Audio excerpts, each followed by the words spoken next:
Before we get started, if you find yourself enjoying this story, please consider giving it a like and hit subscribe. As a new and growing channel, every subscription is incredibly impactful. Thanks for supporting our channel and enjoy the story. I've been staring at this blank page for hours. I don't know why I feel compelled to write it all down. It's not like anyone will believe me. Hell, I wouldn't believe me. Trauma-induced delusions. Survivor's guilt. That's what they'll call it. Whatever cute little label they slap on this madness, it doesn't matter. I know what I saw, and I know it wasn't just in my head. I worked aboard the Coldwater Marlin for 5 seasons. 5 miserable winters hauling nets in the North Atlantic. A place so cold it chews through layers of gear like it's nothing. You don't work on a boat like the Marlin because you want to. You work there because you've got nowhere else to go. We were a rough lot, guys with bad habits, bad luck, or both. Drunks, debtors, and drifters. Hal Foster, the captain, once said that the Marlin didn't run on diesel, it ran on desperation. He wasn't wrong. We even earned the reputation as the Foster Kids. Ask around and they'd tell you why. They'd say, "Ain't no other daddy wants 'em." They weren't wrong, but none of us cared about that all that much. We had a job and the captain treated us all right. That being said, the ship itself was an old beast. Rusted at the seams, groaning like an arthritic old man with every swell. Inside, it was worse.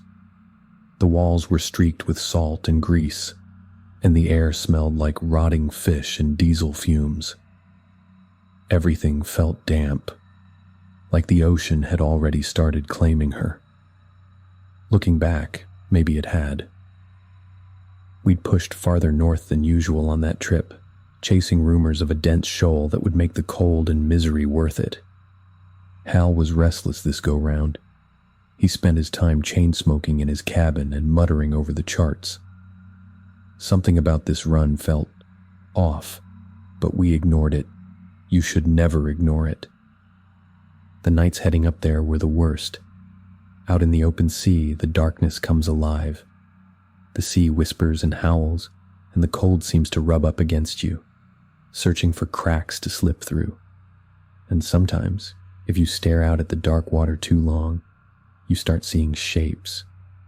Things that move too fast to be fish.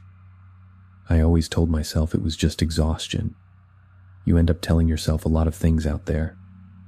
But all that was before we found her. It was just another haul at first. The winches screamed as the nets came up, the load heavier than expected. The guys were already cracking jokes about a big payday. Then Carlos froze. "What the hell is that?" I didn't see it at first, just a writhing mass of fish scales and seaweed. But then something shifted, and I saw her. Pale color. Too smooth. No shimmer. Human skin. She was small, no older than 8, her body tangled in the net. Her lips were sewn shut with rusted fishing wire and iron fishing hooks. The flesh was swollen and raw. It wasn't the work of a surgeon. It was crude, violent, and old. And yet, she was alive. Her chest rose and fell in shallow breaths. Her hair clung to her face, matted with seaweed. But her eyes were the worst. Wide open, staring, but seeing nothing. The same look as the mountain of fish pressed against her. "Pull her out!" Hal barked over the intercom, but his voice cracked, a sound I'd never heard from him before. Carlos and Jake hesitated, then reached into the net, their hands slick with fish slime. They laid her softly on the deck like she might shatter, but she didn't move. "What do we do?" Jake's voice shook. He looked to Hal, but Hal was just standing in the wheelhouse, staring through the glass. Carlos didn't wait for an answer. "We can't leave her like this," he said, pulling out his knife. I wanted to stop him. I wanted to shout at him to stop and think that whatever was going on here wasn't possible. But instead I just stood there and watched as he began cutting the wire. The girl didn't flinch. didn't make a sound. When the last piece came free, her lips parted, blood trickling down her chin. Then she opened her mouth. It wasn't a scream. It wasn't a word. It was a drone, low and humming. A noise that seemed to crawl into your ears and settle inside your skull. It wasn't loud, but it filled the air, vibrating in your bones, thrumming in your chest. Carlos stumbled back, clutching his ears. "What is—" he started to say, but he didn't finish. He turned and walked straight to the edge of the deck. I didn't understand what was happening. None of us did. Not until Carlos climbed over the railing and jumped. God help me. I didn't try to save him. None of us did. The splash stole the silence. Then the girl sat up, her lips moving, the note growing louder. She crossed her legs and tilted her head like she was singing a lullaby for her classroom. I can still hear it sometimes. The song, I mean. It wasn't just a note.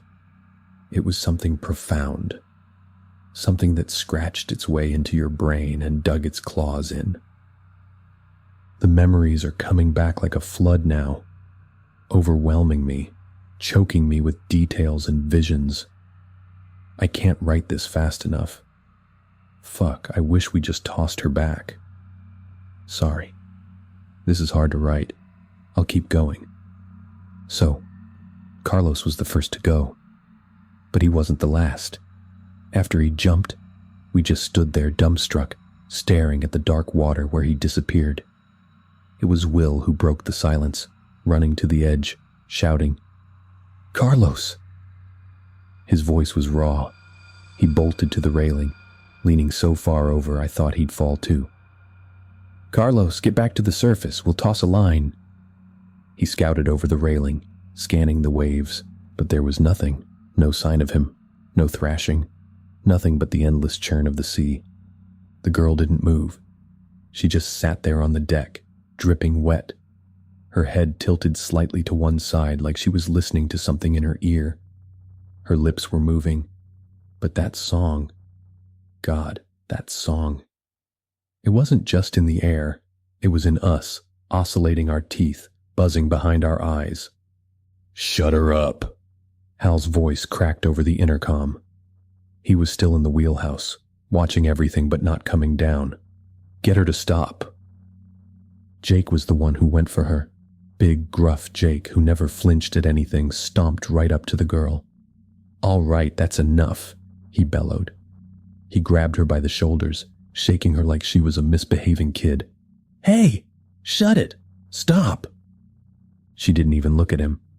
Her eyes were blank, unfocused, like she wasn't really there. The sound kept coming, growing louder, sharper, like it was burrowing into our skulls. Jake's grip loosened, and he stumbled back, clutching his head. "Make it stop," he muttered, his voice cracking. "Make it stop. Make it stop." And then he turned, slamming his head into the steel wall of the cabin. Once, twice, 3 times. The wet, sickening crunch of bone and flesh made me want to gag, but I couldn't look away. Blood smeared the wall in streaks, but Jake didn't stop until he collapsed to the deck, his face unrecognizable, his head concaved. That's when the real panic set in for us. Will bolted for the door to the crew quarters, screaming something incoherent. Danny, the youngest of us, just stood there, shaking, tears streaming down his face. "What's happening?" he kept whispering like a prayer, like someone was going to answer him. The hum pulsed, vibrating through the deck beneath my feet. I felt drawn to the edge, my legs carrying me closer, unbidden, shaking like rubber. I don't know how I stayed upright. Maybe it was shock, or maybe some part of me was already detached, already giving up. I don't know. All I know is that the sound was getting louder, more insistent, more melodic. I looked over the railing, and that's when I saw them. At first I thought it was debris, bits of nets and waste bobbing in the waves. But then I saw their faces. Children's heads. Pale, bloated, their eyes wide and glassy. Dozens of them, floating just beneath the surface, their mouths moving in time with the girl's song. Opening and closing, slowly layering their voices in perfect synchronization. A whole choir. My legs finally gave out. I collapsed to the deck, clawing at the steel beneath me to keep from sliding forward, to keep me from falling into the water with them. "Don't listen to the kids," I screamed, though my voice barely sounded like mine. Will came running back, holding his head like he was trying to keep it from splitting open. "They're in my head," he sobbed, his voice high and broken. "I can hear them. I can hear." He grabbed a knife from the workstation and plunged it into his own throat.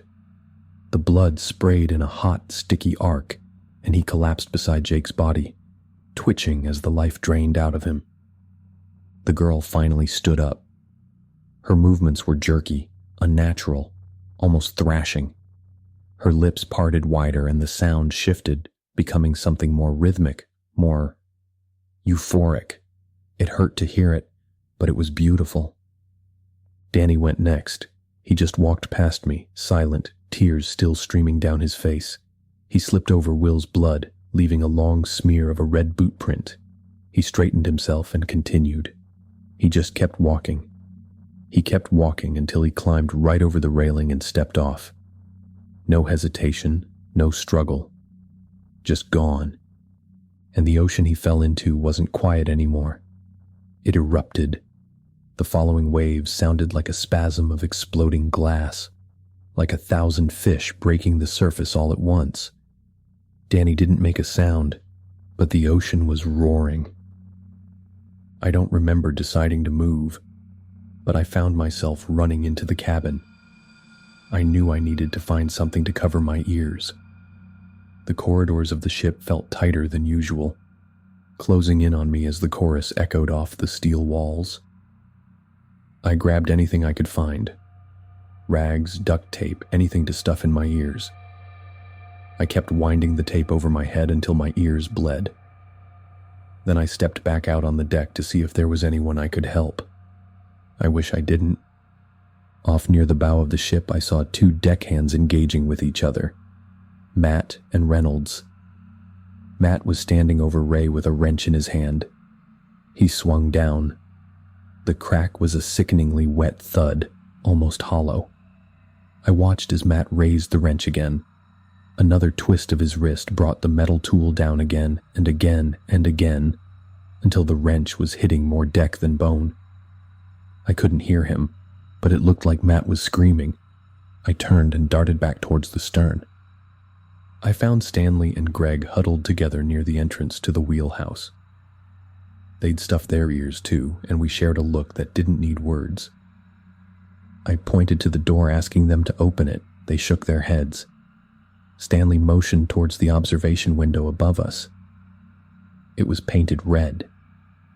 Flickers of sparks and flames illuminated what should have been the control system. I looked back at the men. Greg made a pistol gesture with his hand, pointed it at his temple, then mimicked firing a shot. Captain Foster was gone. I slumped down next to the both of them. The song was piercing right through our ear protection. We knew we'd crack soon. We were just picking straws to see who it'd end up being first. And it turns out, it'd be Stanley. He ripped the tape out of his ears, screaming that he couldn't take it anymore, and ran for the edge. Greg tried to stop him, but he couldn't run as fast. I didn't even try. I couldn't. I watched Greg jump in after him. Instead of joining them, I ended up walking across the deck towards the cold storage containers. There were 20 men aboard the Marlin when we started our trip. By now, a good handful had jumped.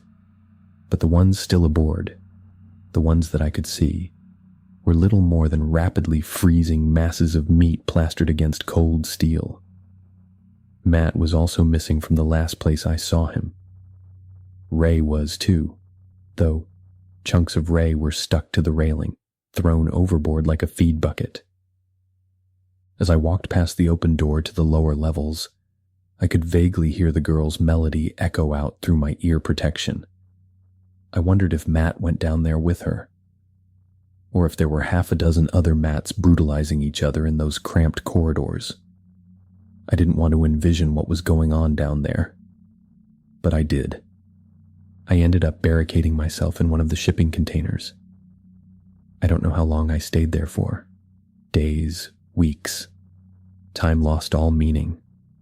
All I could hear was the faint hum of her song, always there, pleading for me to step out. And then, all at once, it stopped. When they finally found me, I didn't recognize them at first. I was slumped in the corner of the shipping container, curled into myself like a frightened animal. The banging on the steel door was distant, muffled.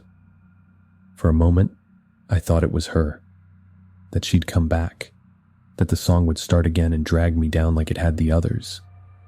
But it wasn't her. When the door creaked open, I blinked against the sudden light. Voices filtered in, real voices, not the broken voices of dead deckhands that I had grown accustomed to. They were always accusing me, always asking why I didn't jump ship with them, asking why the life of one dreg was worth more than the life of the next dreg, and the hardest one, asking me why she let me go. A man in a bright orange winter rain suit knelt in front of me, his gloved hand on my shoulder. "You're safe now," he said, his tone gentle. But I saw the way he looked at me, the way his eyes flicked over my fluid-stained clothes, my emaciated figure, and my sunken face. He wasn't sure what he'd found.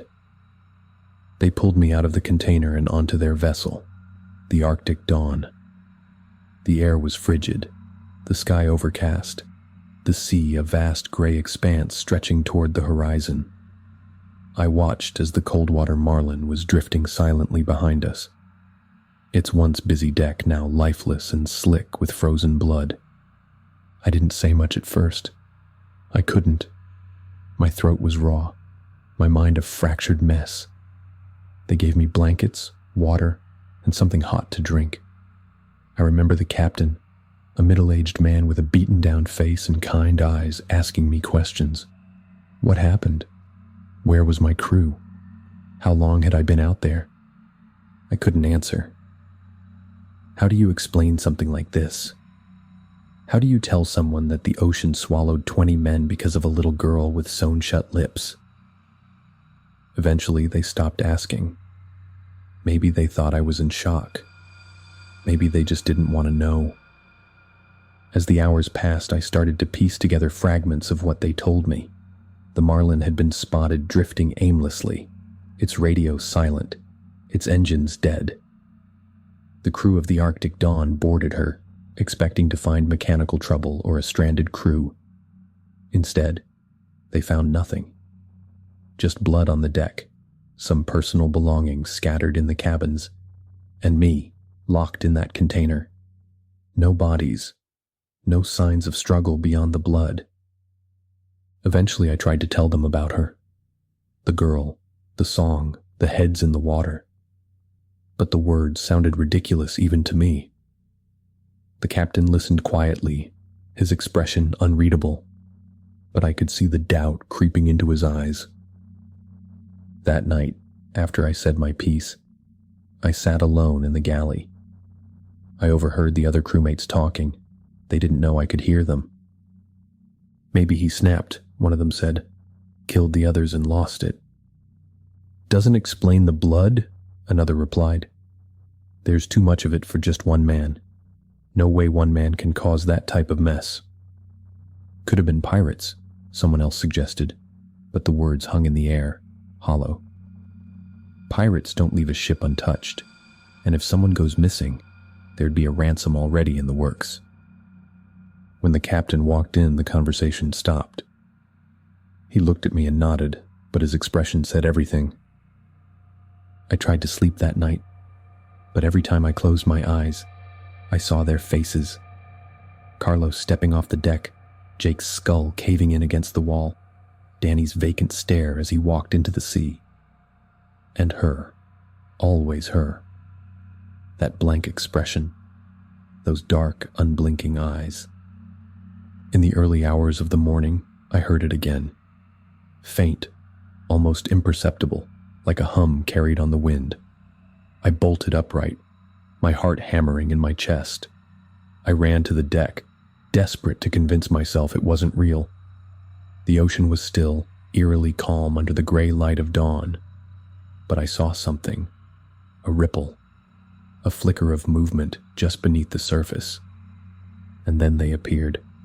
The heads, not dozens this time, but hundreds, bobbing silently in the water, their mouths opening and closing in perfect rhythm. I backed away, trembling, but I couldn't look away. Their eyes locked onto mine, and I felt it again. That pull, that irresistible urge to join them. I screamed for the others, but by the time they came, the water was empty. Just waves and wind and the endless gray horizon. They think I'm crazy. Maybe I am. But I know what I saw, and I know it's not over.